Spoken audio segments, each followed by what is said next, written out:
Take 3. This is the story on how I caught this little man on fire. So, essentially, we were having a party for my dog. My dog was at this time a 15 to 16-year-old pit bull, which, if you know anything about dogs and especially pit bulls, that's fucking old. This dog, who we will call Tibby, since that was his name was Tibby, after Captain Tiberius James Clark, I think. Star Trek. So, Tibby was having his party in the backyard so people could see him before he was too old and decrepit to enjoy it and for them to enjoy his company. So, we were all in the backyard enjoying Tibby's company when I decided at like 6 o'clock to go inside, like 6 p.m. So it's still in the day, it's light outside, people in the backyard talking. And the way my house is set up in the backyard goes straight into the kitchen if you're going into the house from the backyard. So I walk into the kitchen, I see this fluffy little man. I pick him up and I start talking to my mom.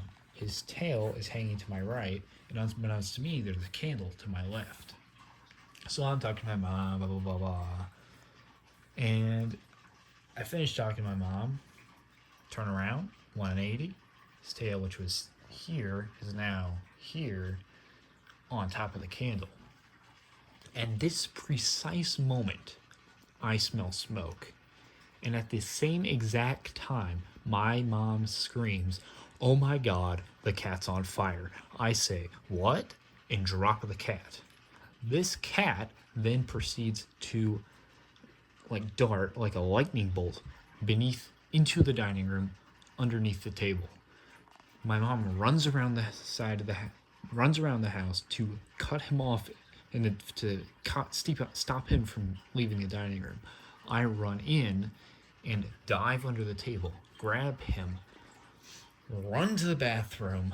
My mom and me run to the bathroom.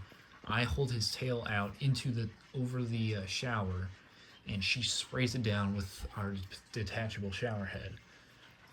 We put him down, dry off his tail as best we can, and then we place him on the ground and open the door. The second that door was cracked open wider than a millimeter, this cat fucking vanished like Kaiser Soze. He was gone. I look for him high, and I look for him low, and I do not see this cat. An hour later, I come back down to the basement, and I find him. And he is in the most secluded spot. Like, we have a finished part of the basement, and then we have the furnace room. And in the furnace room, it's like concrete floor, old-ass stone walls that are almost 100 years old. And then the way it is, it's like door here into the furnace room. And then there's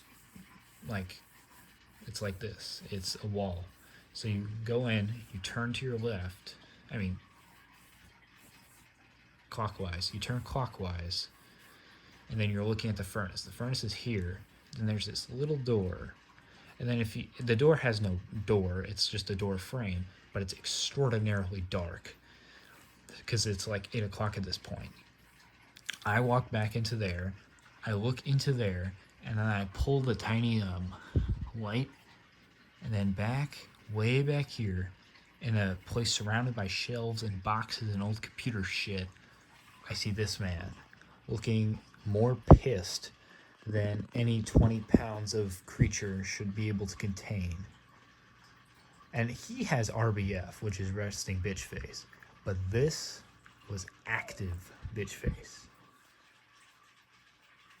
And he still likes me.